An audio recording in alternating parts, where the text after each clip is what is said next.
This episode is brought to you by State Farm. From your morning podcast to your afternoon playlist, State Farm knows you personalize your entire day, and that's why State Farm helps you personalize your insurance with the State Farm Personal Price Plan. It offers coverage options that help protect what you care about most at an affordable price just for you. Like a good neighbor, State Farm is there. Prices vary by state. Options selected by customer. Availability and eligibility may vary. Apple Card is the credit card created by Apple. You earn 3% daily cash back up front when you use it to buy a new iPhone 15, AirPods, or any products at Apple. And you can automatically grow your daily cash at 4.15% annual percentage yield when you open a high-yield savings account. Apply for Apple Card in the Wallet app on iPhone. Apple Card subject to credit approval. Savings is available to Apple Card owners subject to eligibility. Savings accounts by Goldman Sachs Bank USA, member FDIC. Terms apply. In sports, the scoreboard doesn't tell the full story, but Netflix does. Stories about dads who happen to be world-class quarterbacks and a battle for the heart, soul, and direction of the multi-billion-dollar business of F1. Whether you're a diehard fan or you're brand new, Netflix has the stories for every type of fan. You can watch these incredible sports stories like Quarterback, F1 Drive to Survive, Untold, and many more now on Netflix.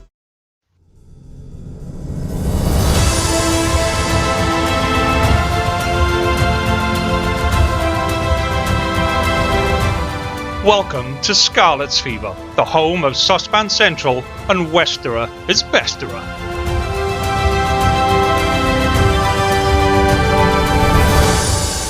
Hello and welcome to this week's bonus pod for Scarlet's Fever with me, Lee G. And joining me this week is an old friend of mine. I mentioned him a couple of times on the pod already, who now coaching the backs at Pembroke, Darren Gilbert. How are we, Butch? Hello, yeah, all good, thank you. Yeah, good to be here. Good to see you again. Yeah, and you, mate, and you. I have mentioned this a couple of times on the pod about me and you used to be. So you were 9, I was 8.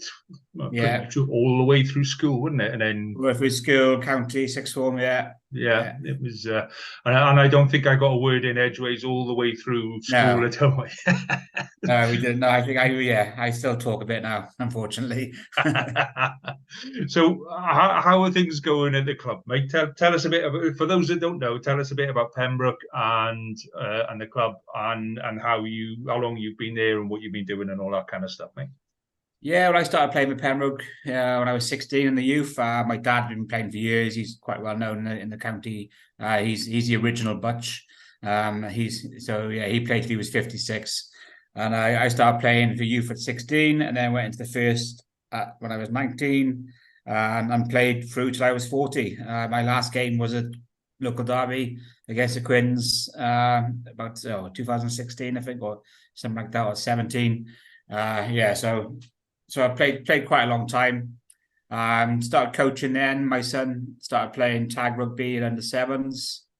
So I coached them along with Lewis Davis, who's another player for Pembroke first team. We coached together till last season was under 13. So we'd done all the way through there. And then I was asked to step up and coach the first team back. So I've had to step down from the juniors because I can't fit both in, unfortunately, or my wife won't let me fit both in anyway. That's more like so which is a bit of a shame because I wanted to take them through to the youth level, but this was a really good opportunity for me to come in and do a bit of coaching and learn some from the other senior coaches who got a bit more experience at that level than me. So it was a good step for me, really. Started in beginning of July with pre-season. And how's it been so far for the season? How's it all gone for you? Yeah, it's a challenge. There's no getting away from that. It is a challenge. We've had a big sort of upheaval in the club regarding where we were, what standard we were playing at, and what league we were in. And the coaching setup has changed. So we got a new head coach now, Gary Price, nicknamed Sheeny. He's been around for a long, long time. Has coached at various clubs like Narberth and Carmarthen. He did Scarlet's Academies. And in the last few years, then he's been with Larne. So he's coming in as a head coach. He actually played with my dad.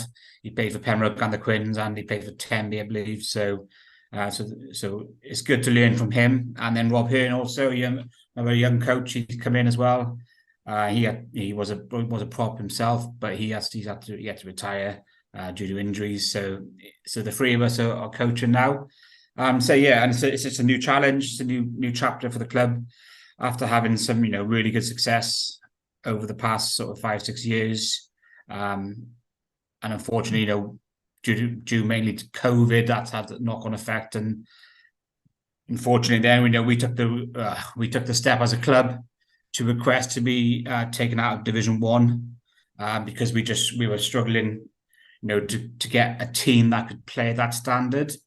So we didn't ask to go anywhere particularly. We just asked to go from Division 1. We just felt we couldn't play to that standard needed at the time with the players we had available. So the WRU placed us in Division 3 West then. So again, it's a start. It's a new start. A lot of new players. We've only got a couple of players who were originally in that Division 1 side who got promoted and played in the final in Cardiff and all that sort of stuff. So there's only a couple left from that original squad. But it's looking healthy. We've got over 40 boys on the books. Trying to get more training is another thing. But we have got over 40 boys. We use that Spawned app, which is really good. The boys let us know about availability for training and matches. Overall we have got a healthy squad, quite a young squad. But we have a good nucleus of sort of senior players as well, really. Well, it was a crazy couple of years, wasn't it? Because we went from Division 3, so we won Division 3, Division 2, straight up into Division 1, and then in 2 years. So that was a big step from winning Division 3, came second Division 2 the following year, so got promoted to Division 1. We had a really strong squad then, with the likes of sort of Sam Smith and Dom Coleman playing, and Toby Smith and Dan Colley, who would say they're all not, they're either gone back to Tenby or they're not retired now. So the nucleus of players aren't there anymore, or they left during, just after COVID, really. And the WRU, rightly or wrongly, decided to ring fence the divisions for 3 seasons. It's the last season, I think, the boys won, they won 1 game. And we're having to go and, compete against the likes of Llangennith and Crymach, who are now, championship teams. Just shows the gulf, really. But the boys never gave up. They fulfilled majority of their fixtures, which I think is a good testament to them boys, really.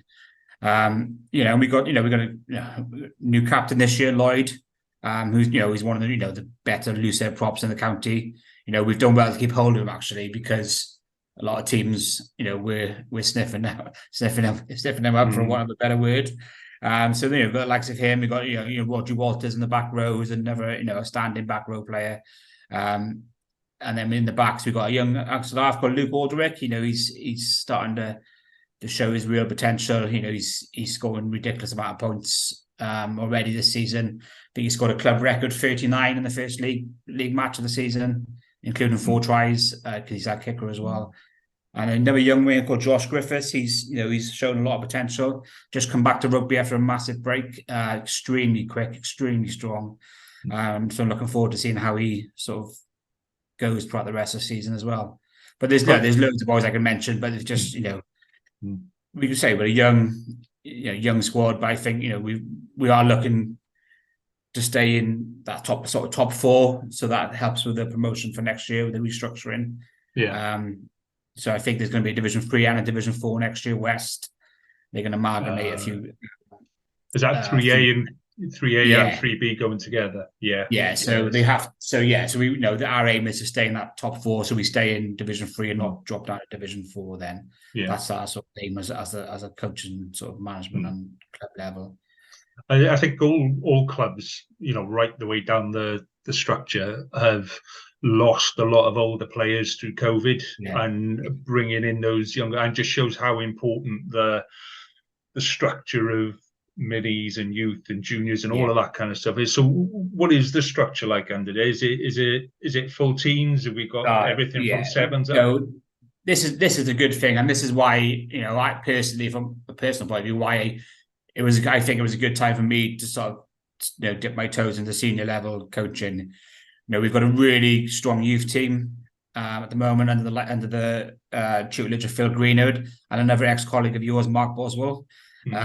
So everybody knows the Boswell name. So Mark, who was our age and played with us in school and so forth, and played for Pembroke at the end of his career. So they're coaching, and they've got a really strong youth team. They won the under-17s Griffiths Plate last year. So there's a good crop of them coming through next year. And Gary, myself, and Rob, and Simon Edwards, the team manager, we've already started, speaking with the youth coaches about how we can make sure we don't lose any of them players. Because sometimes there's a natural, you lose a couple after youth rugby, going to senior, especially with the age now. They're only 18 coming in. But no, we've started, trying to touch base around that to make sure we keep that nucleus of that side coming in. So I think, just having that 6-10 players extra in the squad who, and they're very keen. We've seen, as a senior coach, and we've gone to watch a few of the games this year, and they're a very good team, very well drilled. So there'll be a huge bonus to our squad for next year. With the minis, we're thriving. We got every single year group from under sevens up to under 16s. We don't miss a year group, which is very rare in the county. I think maybe only Harford and Tenby are similar. I think maybe Fishguard as well. But some of the bigger clubs haven't got that, that every age group. So we're very fortunate there. But again, I think what's good at Pembroke, we retain players because we've never paid players. We've never, brought players in from, away. Obviously, we've got a few from Tenby over the year, but that's their decision to come down to us. But if you look at the coaching setup for the juniors, you've got the likes of Kyle Davis is now coaching the sevens, Di Baden's coaches, Lewis Davis, Spud Mason, Matthew Edwards. They're all involved in the coaching. So it's all ex-first team players, or Kyle, the ex-first team coach. So, it's just keeping that rotation really of players and coaches and coming through. So I think that's really strong for Pembroke. And on the other side, and we've got a really strong ladies team coming through now as well. They're improving every year. They had their first game last Sunday, and they won just before the Wales Australia game. So I went up to the club and they were all to watch the game, and they were all celebrating from their first victory of the season. So so overall, the club is in a strong position.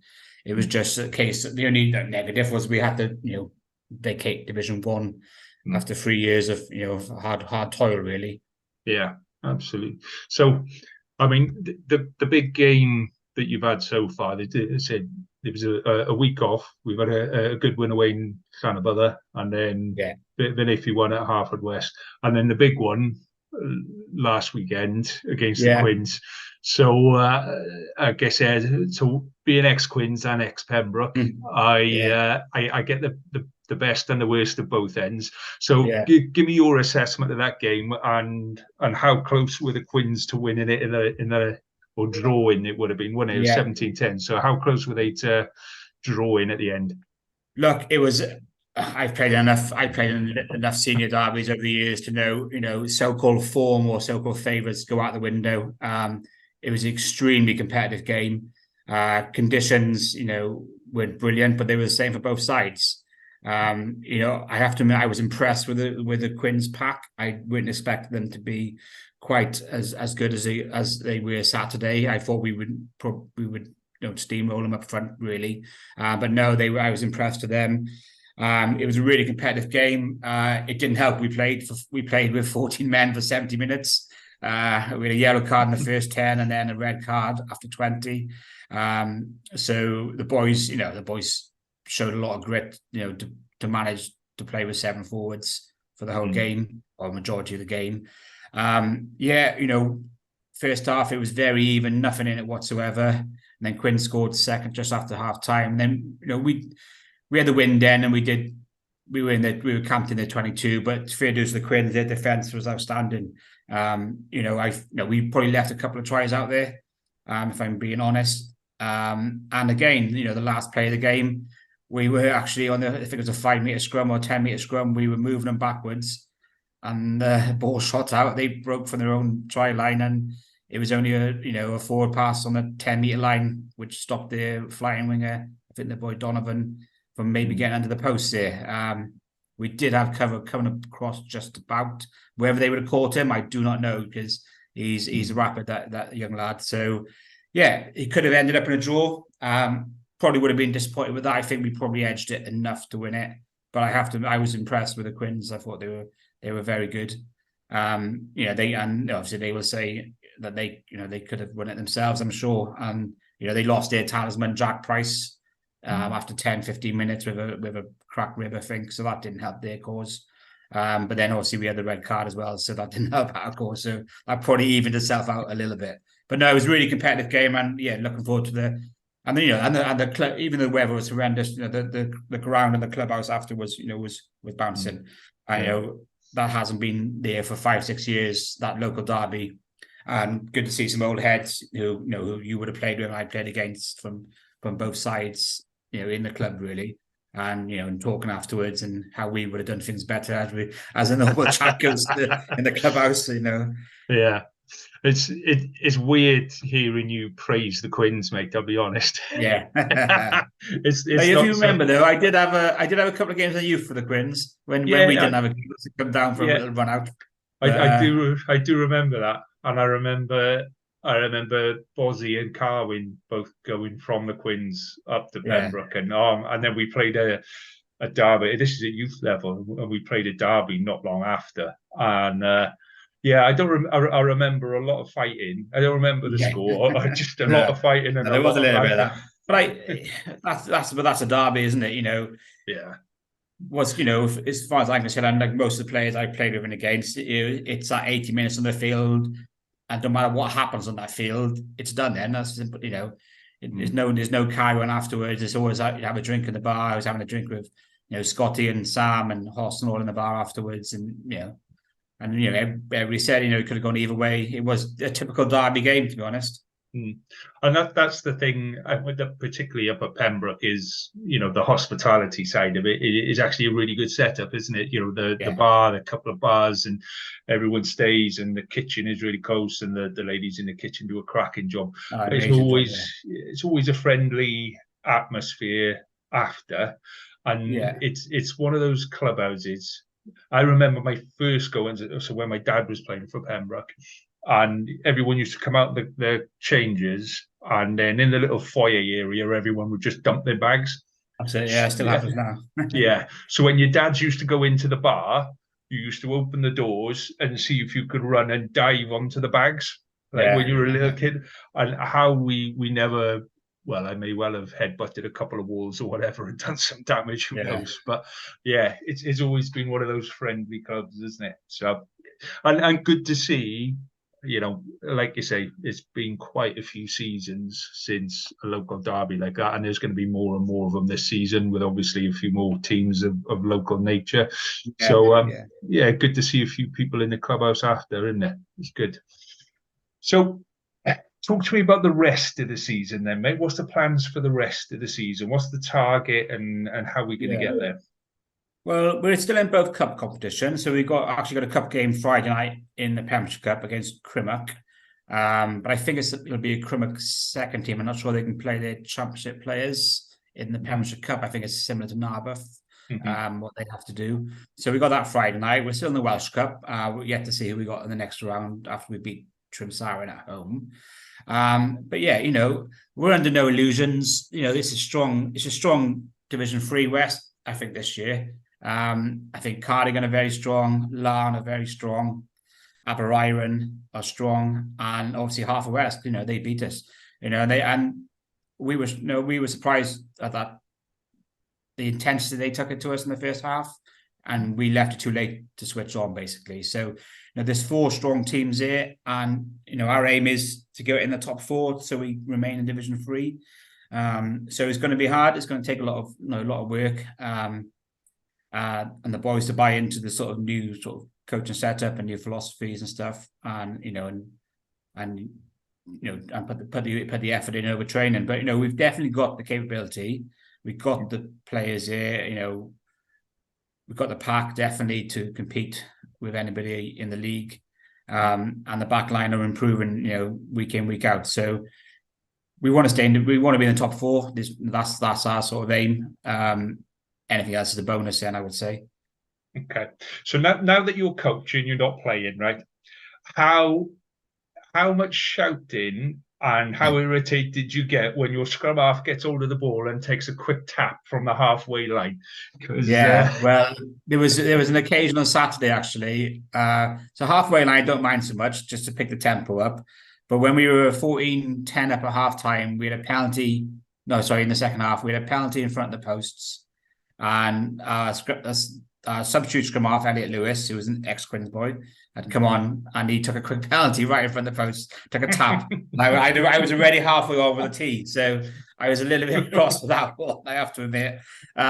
Especially how close the game was, we could have just done with slotting the 3 points. So when we had a penalty a couple of minutes later, I was on before he could even pick the ball up. So with the tee, so I can't complain. I can't say too much because obviously I was a bit like that myself. I was often gone. So the amount of times that me and you used to have an earful of someone for having a quick tap and go from God knows where. From anywhere, really, wasn't it? Yeah. It was on. It was only a 4-on-3. It was easy. Yeah. Good, man. Good. So the club's looking good. The team's looking good. It's going to be a good season, and everyone's enjoying themselves, mate. Isn't it? That's the way it needs to be. So some key questions for you now, okay? Key questions just to finish off. How much does a pint cost in the clubhouse?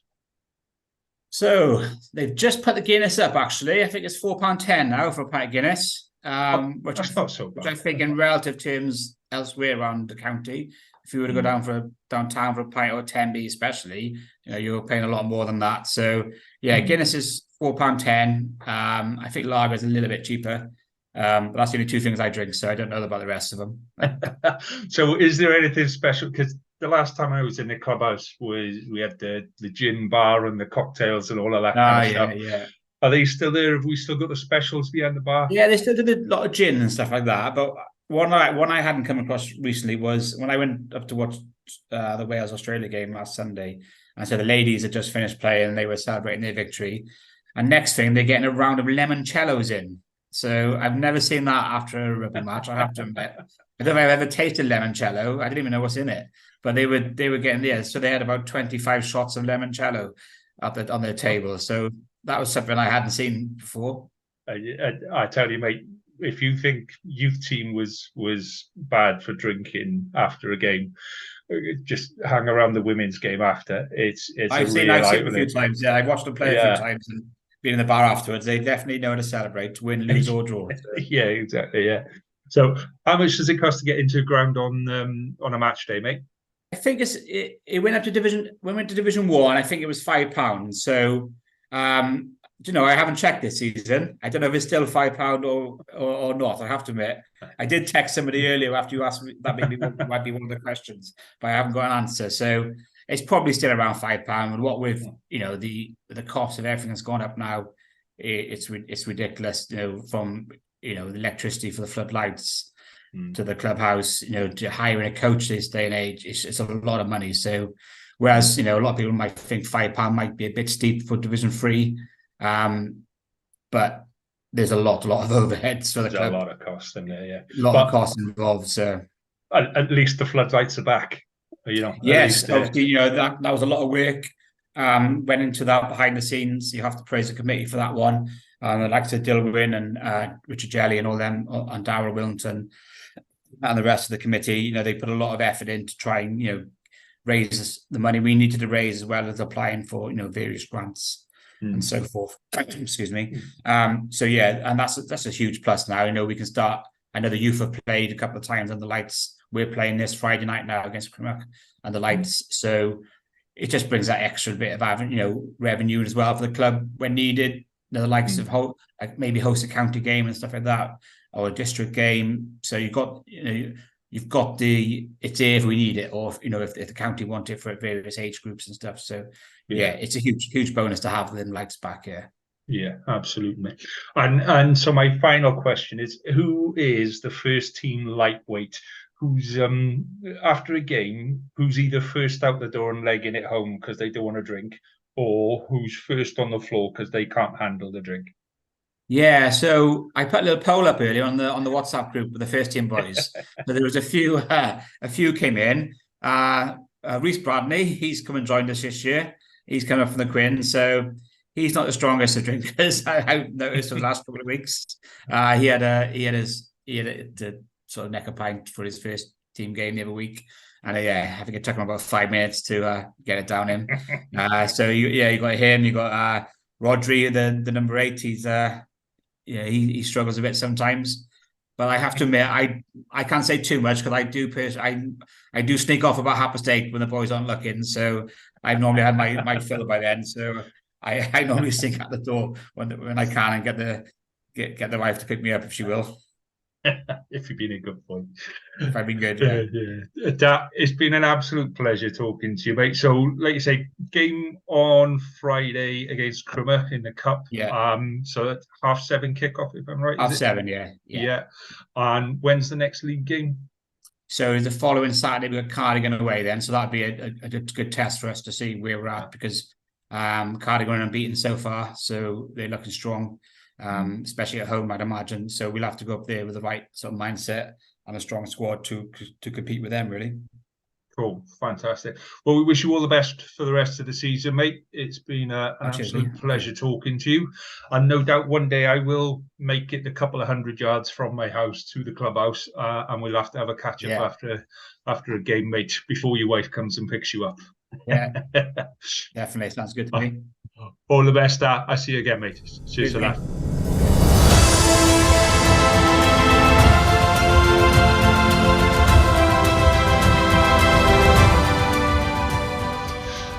Thank you for listening to the Scarlet's Fever podcast. We hope you enjoyed the show.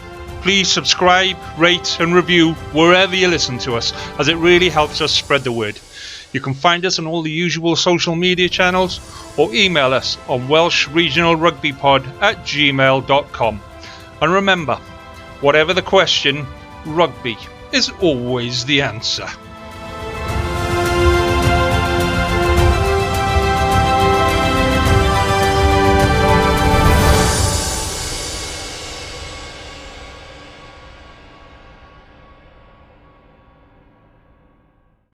Sports Social Podcast Network.